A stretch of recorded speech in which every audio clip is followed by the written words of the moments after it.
तो पिछले एपिसोड में हमने देखा कि सुयांग द्वारा दिए गए डीमन हर्ब को खाकर लाओ चैन की पावर काफ़ी ज़्यादा बढ़ जाती है और अब लाओ चैन सुयांग से रिक्वेस्ट करने लगती है कि सुयांग उसे अपना डिसाइपल बना ले। दूसरी ओर कॉमेट, साओ कॉन्ग और सांगनिंग उन दोनों डीमन से फाइट कर रहे होते हैं। वहीं पर कॉन्ग, साओ और सांगनिंग लगातार एक डीमन पर अटैक कर रहे होते हैं, जो देखते ही वह डीमन अपनी पावर का यूज करते हुए उस जगह पर कई सारे डीमन क्लोन्स बना लेता है। पर साओ काफ़ी आसानी से उसके सभी डीमन क्लोन्स को मारे चला जा रहा होता है। तभी दो क्लोन्स साओ पर पीछे से अटैक करते हैं। उसी वक्त कॉन्ग अपने पॉइजन बटरफ्लाई का यूज़ करते हुए उन दोनों डीमंस को मार देती है, जो देखते ही साओ बोलने लगता है, तुम्हारी पॉइजन पावर यहाँ पर पहले से काफ़ी ज़्यादा बढ़ गई है। दूसरी ओर सांगनिंग भी सभी डीमन क्लोन्स को मारे चली जा रही होती है, पर वह डीमन क्लोन्स बिना रुके वहां पर आए ही चले जा रहे होते हैं।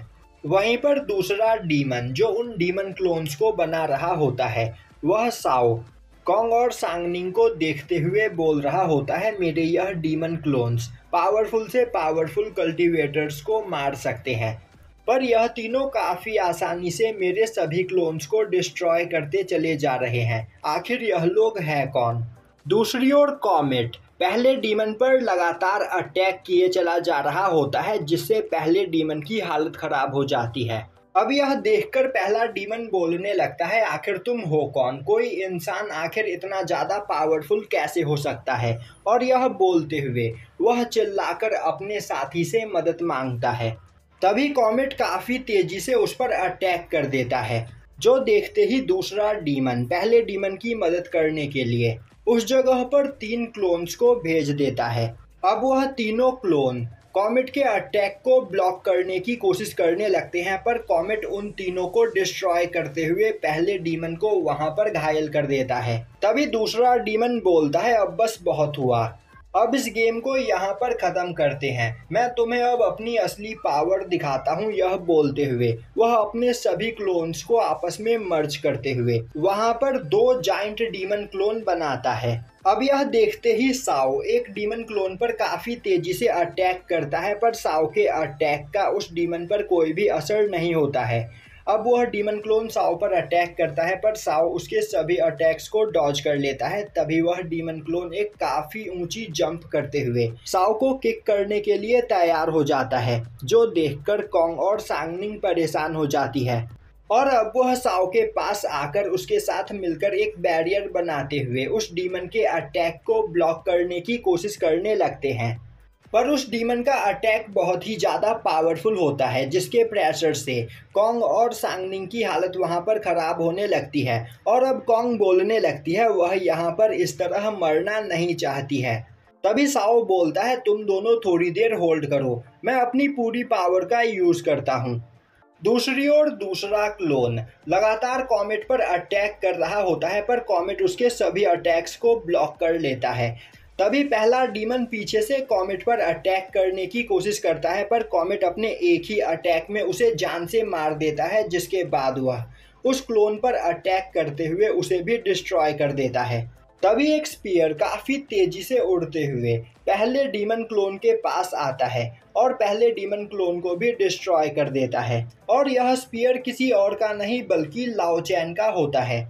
अब लाओ चैन वहां पर आते हुए बोलती है, मेरे भाइयों और बहनों, तुम्हें कहीं चोट तो नहीं लगी? अब यह सुनते ही कॉन्ग बोलने लगती है, क्या तुमने भी हमारे टियान सेक्ट को ज्वाइन कर लिया है?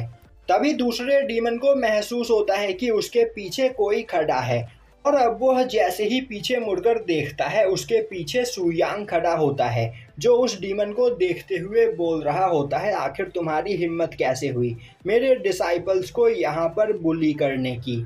अब सुयांग को देखकर वह डीमन सोचने लगता है, इस पर्सन की कल्टीवेशन अभी मेरे सामने बहुत ही ज़्यादा कम है, पर इसके बावजूद मुझे इससे डर क्यों लग रहा है? अब सुयांग को देखते ही साओ चिल्लाते हुए बोलने लगता है, मास्टर इस जगह पर आ गए। तो डीमन, अब तुम्हारा मरना तय है। अब तुम्हें पता चलेगा कि टियान सेक्ट के डिसाइपल्स पर अटैक करने का क्या परिणाम होता है।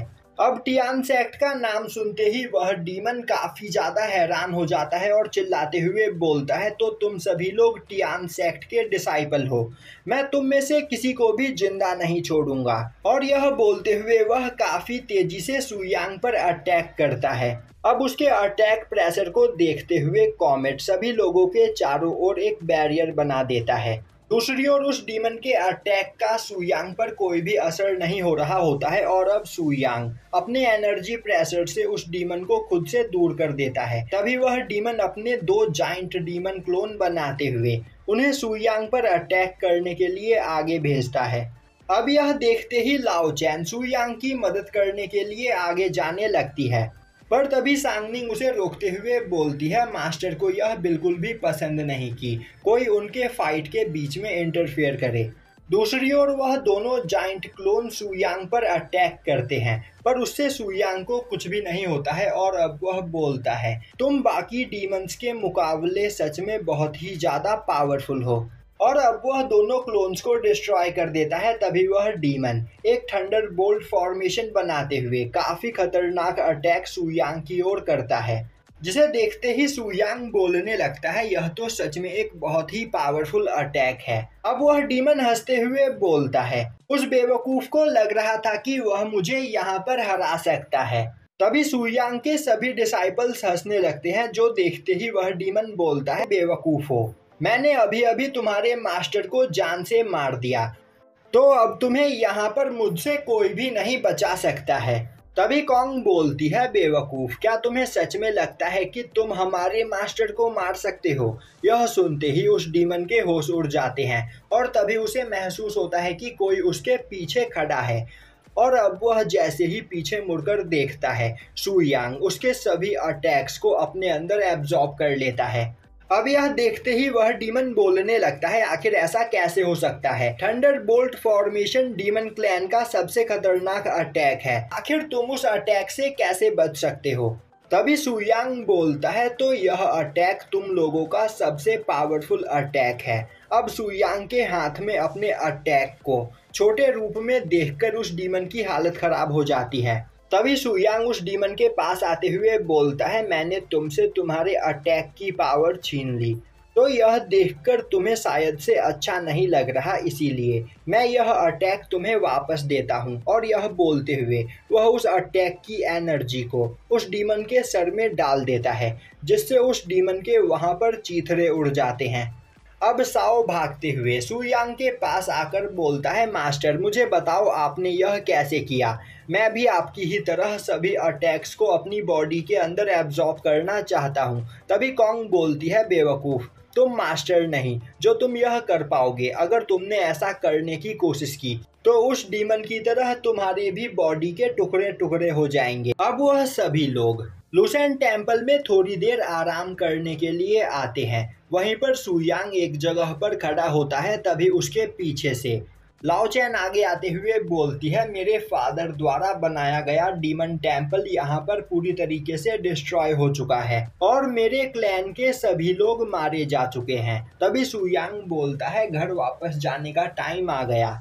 तुमने मेरे टियान सेक्ट को ज्वाइन किया है तो तुम्हें मेरे साथ चलना पड़ेगा और आज से टियान सेक्ट ही तुम्हारा नया घर है। यह सुनकर लाओ चैन को काफी ज्यादा अच्छा लगता है और यहीं पर यह एपिसोड खत्म हो जाता है।